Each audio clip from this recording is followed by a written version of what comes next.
Seven hills టీవీకి స్వాగతం. Chittoor ఎమ్మెల్యేపై YCP నాయకులు అనుచిత వ్యాఖ్యలు చేయడాన్ని తీవ్రంగా ఖండిస్తున్నామని టీడీపీ రాష్ట్ర అధికార ప్రతినిధి వరుణ్ పేర్కొన్నారు. ఈ సందర్భంగా చిత్తూరు తెలుగుదేశం పార్టీ కార్యాలయంలో ఏర్పాటు చేసిన మీడియా సమావేశంలో వరుణ్ మాట్లాడుతూ వైసీపీ నాయకులు విజయానంద్ రెడ్డి చిత్తూరు ఎమ్మెల్యేపై అనుచిత వ్యాఖ్యలు చేయడాన్ని తీవ్రంగా ఖండిస్తున్నామన్నారు.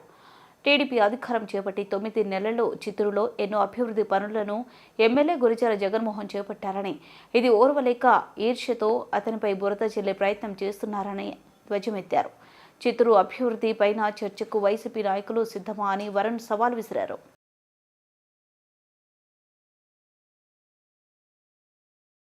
నిన్న వైకాపా పార్టీ నాయకులు వైకాపా చిత్తూరు శాసనసభ అభ్యర్థిగా పోటీ చేసిన విజయానంద్ రెడ్డి గారు ఎమ్మెల్యే గారి మీద చిత్తూరు అభివృద్ధి మీద హితబోధ చేస్తూ ఒక ప్రెస్ మీట్ పెట్టారు. తప్పుల తడక ఆ ప్రెస్ మీట్ మొత్తం కూడా. చిత్తూరులో ఏదో అభివృద్ధి జరగనట్టు, చిత్తూరులో అసలు ఏమీ జరగనట్టు, చిత్తూరులో అసలు ఎక్కడ వేసిన గొంగలు అక్కడే ఉన్నట్టు, ఇది ఇంకా వైకాపా ప్రభుత్వ హయాం అనుకుంటున్నాడు ఆయన.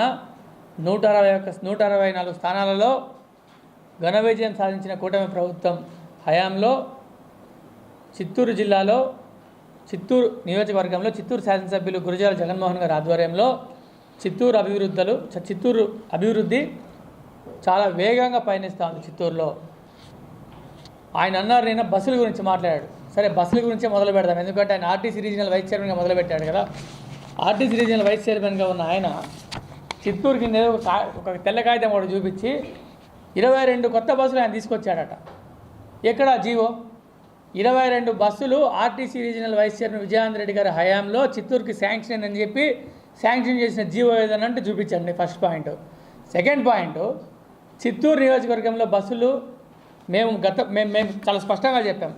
ఆయన ఆ ఫోన్ ఏమి ఆ చిత్తూరు హయాంలో వచ్చినటువంటి బస్సులు గురిజాల జగన్మోహన్ గారు ఉన్నటువంటి ఎమ్మెల్యేగా ఉన్నప్పుడు అసలు ఏ బస్సు రాదని చెప్పారు ఆయన. కొత్తగా 31 బస్ సర్వీసులు వచ్చాయి. కొత్తగా 31 బస్ సర్వీసులు వస్తే ఆ 31 బస్ సర్వీసులు చిత్తూరుకి రాలేదు, చిత్తూరు చుట్టుపక్కల ఊర్లకు కూడా వచ్చాయని చెప్తున్నాడు. అయ్యా, చిత్తూరు 2 డిపో బస్సుకి 31 బస్సులు కేటాయిస్తే అంటే ఆయన ఉద్దేశం ఏంది? బస్సులు చిత్తూరు లోపలే తిరుగుతాయా? చిత్తూరు చుట్టూనే తిరుగుతాయా బస్సులంతా? బస్సులు అంటే ఏంటి? ఒక ఊరు నుంచి ఒక ఊరు కనెక్టివిటీ కదా. ఇక్కడ నుంచి తిరుపతికో, ఇక్కడ నుంచి వేలూరుకో, ఇక్కడ నుంచి బెంగళూరుకో, ఇక్కడ నుంచి పలనేరుకో, ఇక్కడ నుంచి మదనపల్లికో ఏడ్చేది కదా కనెక్టివిటీ అంటే మెకానిక్లో ఎక్కి ఇట్లా చర్చ్ గారు దిగేసేదన్నా బస్ సర్వీసులు అంటే? చిత్తూరు లోపలే తిరుగుతాయి విజయానంద్ రెడ్డి గారి బస్ సర్వీసులు.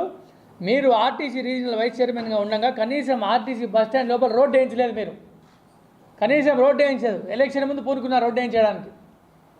ఏం చేశారు రీజనల్ ఆర్టీసీ వైస్ చైర్మన్గా ఉండి మీరు? ఇంకో మాట మాట్లాడు. మేము మీకు చిత్తూరు అభివృద్ధి అంటే ఏంటో 8 నెలల్లో మేము చేసింది ఏంటో చెప్తాం. చిత్తూరు కార్పొరేషన్ పరిధిలో 15 కోట్ల రూపాయల వర్త్లో 200 డ్రైన్ వర్క్లు టెండరింగ్ అండ్ గ్రౌండరింగ్ స్టేజ్లో పనులు ప్రారంభమయ్యాయి. గతంలో ఎప్పుడు లేని విధంగా మొట్టమొదటి 6 నెలల్లోనే దగ్గర 15 కోట్ల రూపాయల వర్కులు ప్రారంభమయ్యాయి. 200 డ్రైన్ వర్క్లు, ఇంటర్నల్గా వాటర్స్ ఉన్న రోడ్ల వర్కులు ప్రారంభమయ్యాయి చిత్తూరు కార్పొరేషన్ పరిధిలో. దీని జస్టిఫికేషన్ మీరు చిత్తూరు మున్సిపల్ కార్పొరేషన్లో తీసుకోవచ్చు. ఇంకో విషయం, ఐటీఐ కళాశాల దగ్గర 10 లక్షల రూపాయలతో రోడ్లు ప్రారంభించాం. చిత్తూరు ఫారెస్ట్ రోడ్డు 1 కోటి రూపాయల వర్త్తో దాన్ని విస్తీర్ణం చేశాం. చిత్తూరు ఫారెస్ట్ రోడ్డు చిత్తూరు ప్రజల చాలా ఏళ్ల కళ. సింగిల్ రోడ్ అక్కడ ట్రాఫిక్ పెరిగిపోతూ ఉంది, చాలామంది వాహనదారులు ఇబ్బంది పడుతూ ఉంటే దాన్ని ఎమ్మెల్యే గారు పూనుకున్నారు. ఆ చిత్తూరు కళాశాలకు అనుబంధమైన రోడ్డు మొత్తం డెవలప్ చేసాం. ఈ మధ్య కళాశాలకి NAC అక్రిడిటేషన్ వచ్చింది. NAC అక్రిడిటేషన్ వస్తే తద్వారా ఆ NAC అక్రిడిటేషన్ పెట్టుకొని యూనివర్సిటీ ప్రతిభాలను పంపించే వీలుగా ఉంటుందని చెప్పి ఎంతో కష్టపడి ఆ కళాశాలకి NAC అక్రిడిటేషన్ సాధించే విధంగా ఈ ప్రభుత్వం కృషి చేసింది, ఈ ఎమ్మెల్యే కృషి చేశాడు. దీన్ని మర్చిపోయి చిత్తూరుకి ఏమీ చేయలేదన్నాడు ఆయన. నేను వాహనాల గురించి అన్నాను. నేను రోడ్ల గురించి మాట్లాడుతున్నా, ట్రైన్ల గురించి మాట్లాడుతున్నా, బస్సుల గురించి మాట్లాడుతున్నా. ఈయన లిక్కర్ గురించి మాట్లాడాడు. విజయానంద్ రెడ్డి గారు లిక్కర్ గురించి మాట్లాడటం ఎంత హాస్యాస్పదంగా ఉందంటే దెయ్యాల వేదాలు వల్లించినట్టు చాలా చండాలంగా ఉంది. లిక్కర్ మాఫియా నడిపింది ఎవరో? సాక్షాత్తు నేనే. గత ప్రభుత్వంలో నేను అపోజిషన్లో ఉన్నప్పుడు అధికార ప్రతినిధిగా 3 బ్రాండ్లు టెస్టులు చేయించి ఈ బ్రాండ్లో హానికరమైన రసాయనాలు అని చెప్పి ఈ రాష్ట్ర ప్రజలను ఈ లిక్కర్ బార్ నుంచి కాపాడాలని చెప్పి స్విట్జర్లాండ్కి చెందినటువంటి ఒక సంస్థ ల్యాబొరేటరీలో ప్రెస్ మీట్లు పెట్టించాను. ఇంకో విషయం, మీరు చిత్తూరు అభివృద్ధి గురించి మా అవాకులు చవాకులు పెళ్ళారు. చిత్తూరు అసలు ఏ అభివృద్ధి జరగలేదంటారు. నేను అభివృద్ధి గురించి చెప్తాను, నోట్ చేసుకోండి. రేపు విజయేంద్ర రెడ్డి గారిని ప్రశ్నలు ప్రశ్నించాలి, లేకపోతే ఆయన కూడా సమాధానం చెప్పచ్చు. కూటమి ప్రభుత్వం అధికారంలోకి వచ్చిన తర్వాత సంక్రాంతి నాటికి మెజారిటీ రోడ్లకు మరమ్మతులు పూర్తి చేస్తాం. చిత్తూరులో గుంతలు లేని రోడ్లు రాష్ట్ర వ్యాప్తంగా ప్రారంభమయ్యాయి. నేను గతంలో చెప్పినట్టు ఐటీ కళాశాలలో 10 లక్షలతో అన్నా క్యాంటీన్ ప్రారంభించాం. అన్నా క్యాంటీన్ ఈ రాష్ట్రంలో తొలి నియోజకవర్గం. Chittoor constituency the first constituency. చిత్తూరులో మొట్టమొదటిగా అన్నా క్యాంటీన్ ప్రారంభించాం. గుడిపాల అయితే ఎమ్మెల్యే గారు సొంత నిధులతో అన్నా క్యాంటీన్ ప్రారంభించారు. ముల్లోకాలను పాలించే జగన్మాత కాళికా అమ్మవారి మయాన సేవ చిత్తూరు నగరంలో ఉత్సవ కమిటీ నిర్వాహకులు కెఎం కుమార్ ఆధ్వర్యంలో ఘనంగా నిర్వహించారు. మహాశివరాత్రి పండుగ పర్వదినం అనంతరం మాఘశుద్ధ అమావాస్య నాడు మాయన సేవ నిర్వహించడం దక్షిణాది రాష్ట్రాలు అనాదిగా వస్తున్న సాంప్రదాయం. మాయన సేవనే శ్మశాన కొల్లగా స్థానికులు పిలుచుకుంటారు. మహాశివరాత్రి రోజున పరమేశ్వరుని దక్షుడు అవమానించడంతో పార్వతీదేవి కోపంతో కాళికాదేవిగా ఉగ్రరూపం దాల్చి దక్ష సంహారం చేసిందని చరిత్ర తెలుపుతుంది. అయితే కాలక్రమంలో అదే సాంప్రదాయాన్ని హైందవులు పాటిస్తూ మహాశివరాత్రి తర్వాత వచ్చే మాఘశుద్ధ అమావాస్య నాడు మాయాన సేవను నిర్వహిస్తూ వస్తున్నారు. ఇందులో భాగంగా చిత్తూరు గుర్రప్పనాయుడు వీధిలో ఆంకాల పరమేశ్వరి ఆలయంలో భద్రకాళి అమ్మవారి యమానో సేవను ఘనంగా నిర్వహించారు. ముందుగా అమ్మవారికి జంతు బలులు సమర్పించి ప్రత్యేక పూజలు నిర్వహించిన అనంతరం విశేషంగా పూజలు అందుకున్న అమ్మవారి ఉగ్ర స్వరూపంతో దక్షిణ సంహారానికి ప్రయాణమవుతుంది. ఆంకాల పరమేశ్వరి ఆలయం నుంచి అమ్మవారు భూత వాహనంపై నివానదిలో ఏర్పాటు చేసిన దక్ష ప్రతిమను సంహరిస్తుంది. ఈ కార్యక్రమాన్ని తిలకించడానికి చిత్తూరు నలుమూలల నుంచి అధిక సంఖ్యలో భక్తులు పాల్గొని అమ్మవారిని దర్శించుకుంటారు.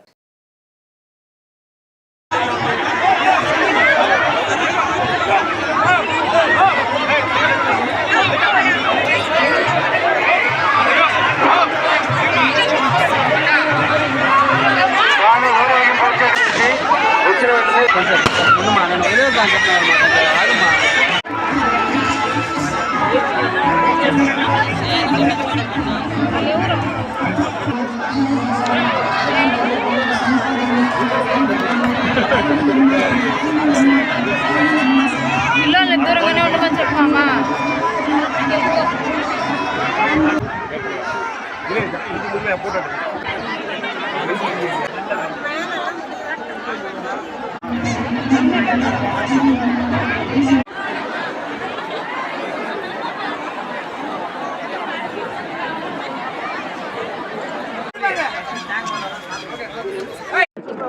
ఓం శ్రీ అంకాల పరమేశ్వరి దేవస్థానము వారిచే గుర్రప్పనాయుడు బెస్స వీధిలో వెలిసినటువంటి శ్రీ అంకాల పరమేశ్వరి అమ్మవారు ప్రతి సంవత్సరం కూడా మయాన సేవ అనే కార్యక్రమం మన అంకాల మంగుళ నుండి బయలుదేరి అమ్మవారు మయాన సేవకు వచ్చి ఇక్కడ దక్షుడి విగ్రహం దగ్గర వచ్చి దక్షుడిని సంహరించిన తర్వాత ఆ నుండి పండు పువ్వులు నిమ్మపండు విభూది పండు ఇవన్నీ కూడా ఇంట్లో వాళ్ళు తీసుకుని పోయి వాళ్ళ ఇంట్లో పెట్టుకుంటే శుభం జరుగుతుందని ఆ యొక్క ఉద్దేశంతో అమ్మవారిని దర్శనం చేసుకోవాల్సింది. సంవత్సరానికి 30 నుండి 40 వేల మంది భక్తులు అమ్మవారిని దర్శనం చేసుకుంటారు. కాబట్టి మీరందరూ కూడా ఈ అమ్మవారిని వచ్చి రేపు అమ్మవారికి యొక్క కుంభపాల్యం అని ఉంది. ఈ కుంభపాల్యంలో అమ్మవారిని ప్రసాదం తీసుకుంటే బ్రహ్మాండంగా మీ ఇంట్లో మేలు జరుగుతుందనే ఉద్దేశంతో ఇది పూర్తిగా కూడా బెస్తవారిచే జరపబడిన అంకాల పరమేశ్వరి అమ్మవారు మయాన సేవ. ఇది ఈ సంవత్సరము 191వ సంవత్సరము. ఈ సంవత్సరము 191వ సంవత్సరము ఈ మయాన సేవ కార్యక్రమం జరుగుతుంది. ఇది పూర్తిగా బెస్తవాళ్ళు నిర్వహించబడే మయాన సేవ కార్యక్రమం. రాష్ట్ర ముఖ్యమంత్రి నారా చంద్రబాబు నాయుడు మార్చి 1న గంగాధర నెల్లూరు మండలంలో పర్యటించనున్న నేపథ్యంలో అధికారులు ఏర్పాట్లను పకడ్బందీగా చేపట్టి పూర్తి చేయాలని జిల్లా కలెక్టర్ సుమిత్ కుమార్ అధికారులను ఆదేశించారు. రాష్ట్ర ముఖ్యమంత్రి జిల్లాలో ఎన్టీఆర్ భరోసా పెన్షన్ పంపిణీ చేపట్టనున్న సందర్భంగా జిల్లా కలెక్టర్ జిల్లా ఎస్పీ మణికంఠ చంద్రులతో కలిసి జేడీ నెల్లూరు హరిజనవాడలో సభ వేదిక రామనాయుడుపల్లిలో హెలిప్యాడ్ తదితర ప్రాంతాల్లో అడ్వాన్స్డ్ సెక్యూరిటీ లైజన్ నిర్వహించి అధికారులు చేపట్టవలసిన ముందస్తు ఏర్పాట్లు భద్రతా చర్యలపై దిశానిర్దేశం చేశారు. హెలిప్యాడ్ వద్ద కాన్వాయ్ ప్రజావేదిక ఫోటో ఎగ్జిబిషన్ స్టాల్స్ను కట్టుదిట్టమైన భద్రతా చర్యలు చేపట్టాలని సూచించారు. ఈ కార్యక్రమంలో జిల్లా joint collector Vidyadhari, assistant collector Himavamshi, additional SP Shivananda Kishore, CM security additional SP Srinivasa Rao, Chittoor RDO Srinivasa Rao, DSP Sainath, CM security DSP Raj Kumar సంబంధిత అధికారులు ఉన్నారు. నుంచి ఇక్కడికి స్టార్ట్ అయిపోతారు. 1 o'clock రీచ్ అవుతారు. 1 to 1:30 beneficiary first BC hall next 1:30 to 2 అక్కడ స్టాప్, 2 to 5 స్టాప్. 3 నుంచి అక్కడ స్టార్ట్ అయ్యి 3:10కి ఇక్కడికి వస్తారు. 3:40 వరకు మీటింగ్ జరుగుతుంది. 3:48 వస్తారు. 4:40 సో ఇది ప్రిపేర్ అవుతుంది.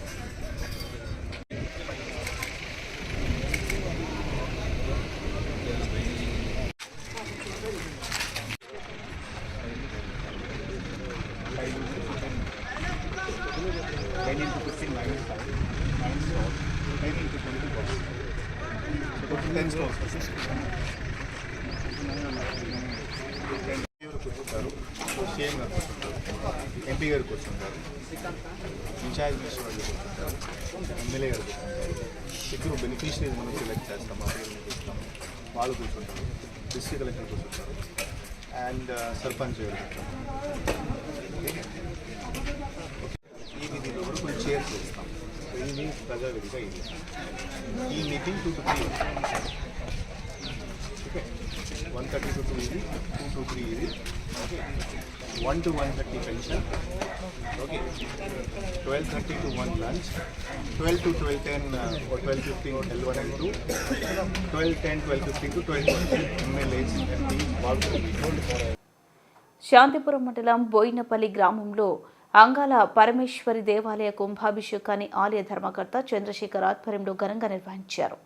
ఈ సందర్భంగా చంద్రశేఖర్ మాట్లాడుతూ మహాశివరాత్రి పురస్కరించుకుని శ్రీ ప్రసన్న అంగాల పరమేశ్వరి అమ్మవారి ఆలయ కుంభాభిషేకం వేద పండితులతో అగ్నిగుండం ఏర్పాటు చేసి ఘనంగా హోమాలు నిర్వహించడం జరిగిందని, అదేవిధంగా శ్మశాన కొల్ల కార్యక్రమం నిర్వహించడం జరిగిందన్నారు.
శ్రీ అంగాల పరమేశ్వరి నమో నమః. శ్రీ అంగాల పరమేశ్వరి నమో నమః. శ్రీ అంగాల పరమేశ్వరి నమో నమః. ఇది పూర్వం ఒక 60 ఏళ్లకు ముందు మా ఊరి గుడికి వచ్చింది. మా ఊరి గుడిలో ఇక్కడ వచ్చి ఆమె ఉండింది. ఉంటే అది గుడి కట్టలేక 60 ఏళ్లుగా ఈ పెండింగ్ ఉండుకొని అట్లా ఇట్లా ఉండింది. సరే ఇప్పుడు 1 ఇయర్ ముందు ఈ గుడిని స్థాపించి 1 ఇయర్ తర్వాత ఇప్పుడు 1 ఇయర్ అయింది. ఇప్పుడు మహా శివరాత్రికి మసాన పల్లకి చేసి భక్తాదులందరికీ మంచి జరగాలని, అందరూ మంచి జరగాలని, ఆ అమ్మవారిని కుప్పకు పాత్రలు కావాలని కోరుకుంటా ఉన్నారు. ఇంకోటి ఏమరా అంటే మా వాళ్ళు పిల్లోళ్ళంతా మొత్తం అన్నదాన కార్యక్రమం అన్ని ఫ్రీ చేసి కష్టపడి వాళ్ళు అన్ని చేస్తా ఉంటారు. కాబట్టి వాళ్ళకు దేవుడు ఐశ్వర్యం అంతా కల్పించి బాగుండాలని నా సాయి శక్తులుగా కోరుకుంటా ఉన్నా.